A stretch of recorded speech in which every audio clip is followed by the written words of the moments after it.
Good day, everyone. Meteorologist Mark Muller. How is everybody getting along coming off this weekend? Well, let's take a look.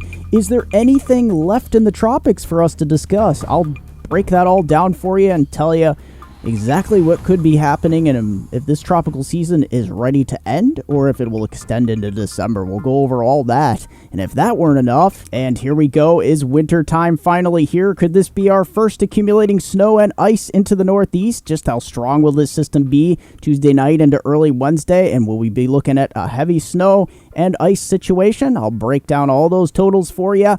And if you haven't watched my winter weather outlook, the link is in the description down below. For winter 2022-2023. Let's get into it. All right, so we'll start off with the tropics here, but, the tropics are getting quieter, so I'm going to flip over to winter weather here shortly.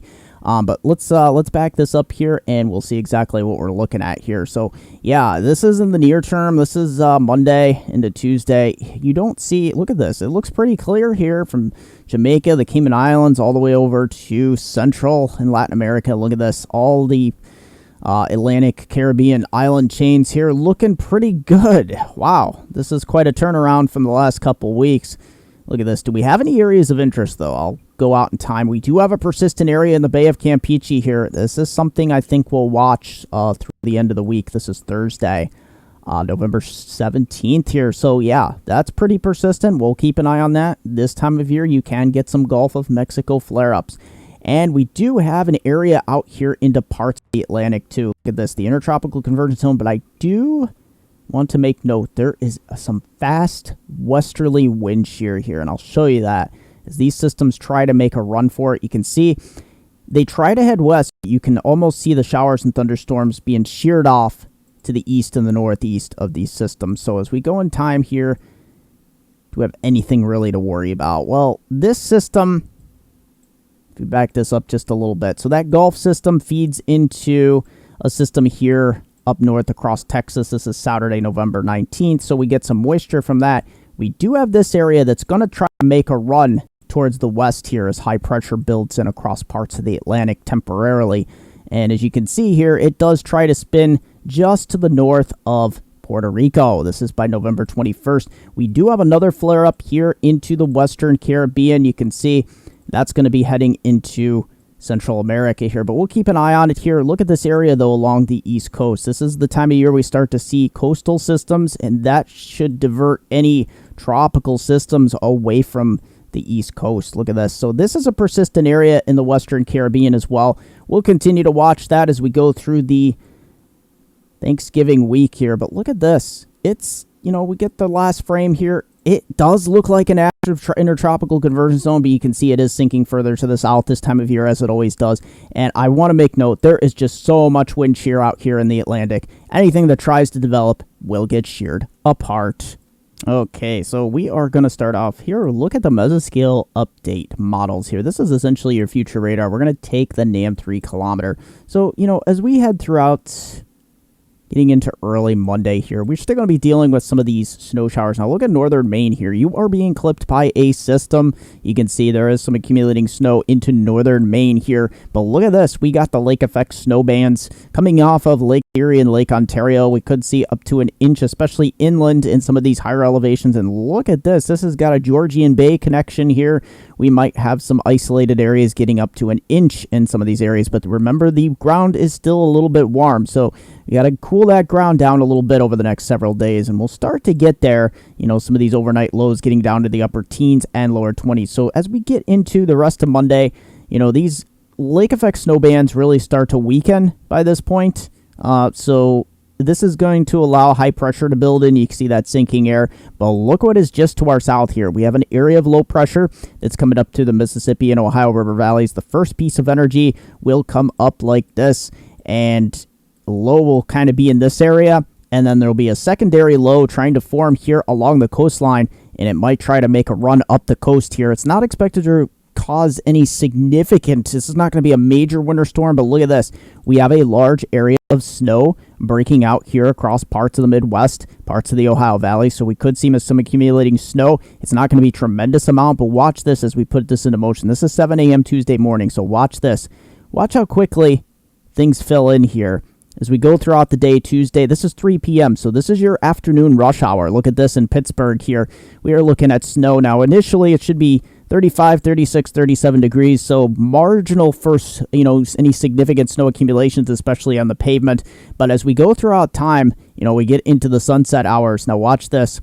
This overtakes the rest of north-central Pennsylvania here. Harrisburg, I think you'll be right on the edge. You'll be mostly rain, but look at this. We get up towards Binghamton at 6 p.m., so rush home after work because look at this. The snowfall will be moving in. And let's take a look here as we head throughout the rest of the evening. Tuesday at 8 p.m. There it is, all the way up to the New York State Thruway here. So, yeah, we're starting to get this heavier burst of snow moving in from the southwest here. Maybe an inch or two, especially the higher elevations of the Catskills, Poconos here. We could get a couple inches before the changeover here. Now, watch this. There's going to be a layer of warm air at the mid-levels that starts to come in. This is 11 p.m., so right around Wilkes-Barre, Scranton here, we start to change over to freezing rain. So Williamsport over to Wilkes-Barre, Scranton, northern parts of New Jersey into the southern Hudson Valley here will start to mix with and change to freezing rain. And that's going to be a problem heading on into your Wednesday morning commute here. Take a look at this. 1 a.m., this is what we're looking at. So anywhere in the pink here, this is where you're looking at treacherous conditions. So even it's going to be about a tenth of an inch or less of ice. It only takes a little bit of ice to cause major problems. So, and look at this. We're going to have an extended period of snow up here into parts of the New York State Thruway and upstate New York into parts of southern Vermont and New Hampshire. So we could be looking at a couple inches of snow here. Okay, so I wanted to show you on the Euro here what is going on as well. This is Tuesday. Tuesday morning, we have this low pressure riding along the Gulf Coast here. Here is that another upper level low here. So you got this cold high to the north in eastern Canada. That's helping supply some colder air to the east. And you can see snow will be breaking out across parts of the Midwest here. We might have some severe thunderstorms down in through parts of Louisiana here. So, as we head in time, this is what we're looking at. We're looking at a southern stream system that's starting to exit off the east coast. You have an upper level low hanging back here, and we start to get some snow and freezing rain developing on the north side of this. Now, it's not going to be extremely heavy, but it will be, heavy enough that we get up to a slushy inch or two, especially in the higher elevations, changing to a tenth of an inch or less of freezing rain.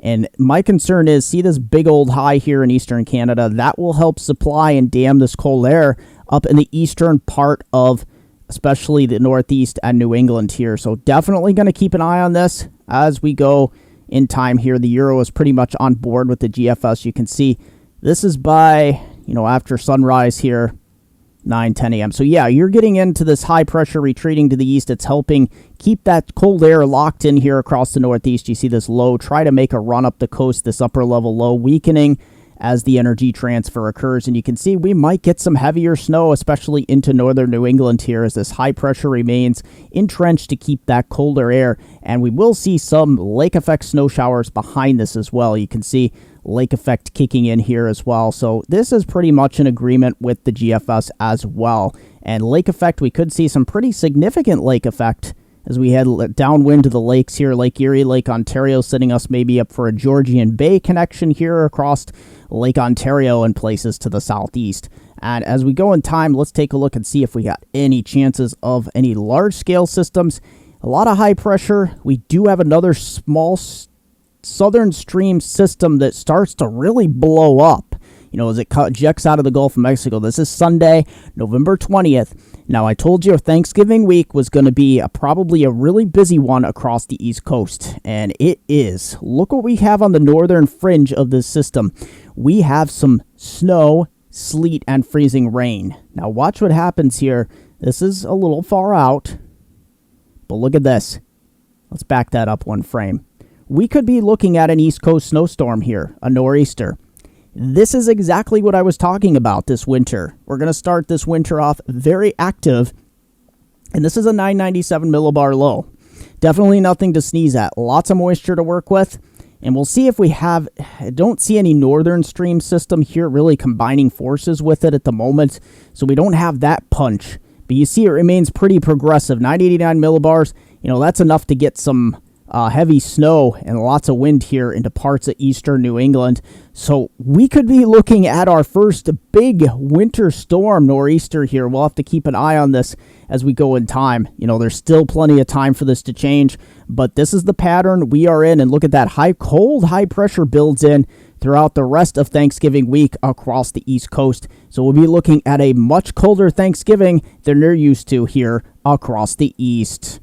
All right, so let's take a look at the good old GFS here. Yeah, it's pretty much showing here this system will skip to the coastline here. Here it is. So this is Wednesday right after midnight. Low pressure. It looks a little weaker on the GFS than it does on the Euro here, but this is skipping up along the coastline here. You can see, as I showed you on the frame with all the precipitation initially, double barrel high up here, keeping the cold air in place. So look at that. But the GFS is trending a little bit warmer with this system than the other models are. We'll see how this wins out. But one thing's for sure, we will have that cold high to the north. This is a weak system, though, so it might be marginal. It will depend on the areas that get the heaviest precipitation to get that adiabatic cooling, so we can drag some of that colder air down from the upper level of the atmosphere. But you can really see clearly on the GFS this trough really kicking in. Here's a piece of, the upper level lows here breaking off the polar vortex as they head across eastern North America. And look at that, heavy lake effect snows kicking in Thursday and Friday here across the lakes. We'll definitely see those snowbelt areas maybe getting up to a foot. That could be a pretty significant lake effect event. Now here we go. Let's see if this system, it doesn't look very impressive here on the GFS. Remember just momentarily before, on the Euro, this system to the south on the Euro made a run up the coast. Well, let's see what it does here on the GFS. GFS is a bit more progressive here. It keeps high pressure further to the south. It keeps things actually colder and exits the system out to sea. So that's a solution we'll continue to watch here. Still plenty of time to watch it, but the Euro is on board, hinting at an East Coast snowstorm. The GFS goes out a little farther. This is out pretty far, so a lot can change, but look at this. It's always fun to take a look and see what the eye candy is further out. This is Friday, the day after Thanksgiving. This is what we could maybe be dealing with. A big old high to the north here. Look at this cold air supplying on the east side, and we have a low pressure system bringing moisture up the U.S. East Coast. Yeah, look at that. Look at that last frame there. This is a weakening low in the Ohio Valley and a strengthening transfer of energy to the coastline here. Could we be looking at a post-Thanksgiving weekend snowstorm here? We just might. Stay tuned. All right, so let's see what the GFS paints as snowfall here. Initially not too much, a little bit with the lake downwind of Lake Erie and Lake Ontario. But look at the Midwest there, piling up with a couple inches of slushy accumulation. And look at this, we head throughout the week. So that Tuesday night into Wednesday morning, there it is across the Northeast. Let's zoom in on that momentarily here. So we take our totals here across the Northeast. Look what we got going on here. Yeah, so here it is Tuesday night into Wednesday afternoon there. So yeah, we're seeing, it looks pretty elevation dependent here on the GFS. Less than an inch around Binghamton, right around 2 inches near Syracuse. Tug Hill getting upwards of 6 to 8 inches. Look at that. Northern New England, 6 to 8 inches as well. Interesting. But as I said, very elevation dependent. Harrisburg eking out with a couple inches there. Wilkes-Barre, Scranton. And look at this. Some of this, heading on with the lake effect towards Buffalo here. All right, so if we go with the Euro here, let's take a look, see if anything's different. So initially, this is the lake effect off Lake Erie and Lake Ontario. We're seeing, a couple inches of slushy wet around Syracuse, Erie, and south of Buffalo here. But look at this as we go in time. Here it is, Tuesday night into Wednesday. This is pretty interesting. So Euro is indicating here, a couple inches around Binghamton, Syracuse, Buffalo, Erie, northern Pennsylvania. But look at this, up towards just north of the Capital District in upstate New York, Albany, all the way through northern New England here. This is indicating some warning criteria snowfall, 6 inches or greater. This is something we need to keep an eye on for trends. We'll see if this trend continues. All right, so starting off with the upper level pattern, this gives us a good idea of what the pattern's going out through Good chunk of the rest of November here. Now, this is what I wanted to show you. This is that mega block. It's showing up on the GFS as well as this Euro. It is a massive ridge that helps push pieces of the polar vortex southeastward across eastern North America. That's what we're getting. We're getting that really big flow to help push these troughs. This is Thursday, November 17th. There is November 18th. Look at this. Yeah, this is some troughiness along the U.S. East Coast. Now, we do hint, the Euro model hints at a ridge just before Thanksgiving here. This is the 23rd. But let's take a look at the GFS here. We'll see what the trends are. Make sure we have the latest model there. There we go. So as we go in time, pretty comparable here to the Euro. Now, there's Thanksgiving week.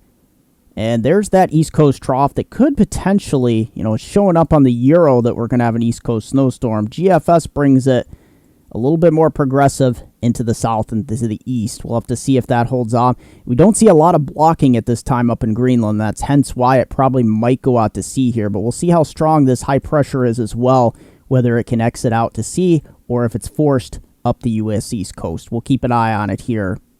All right, and Jim from the Groton, Connecticut area.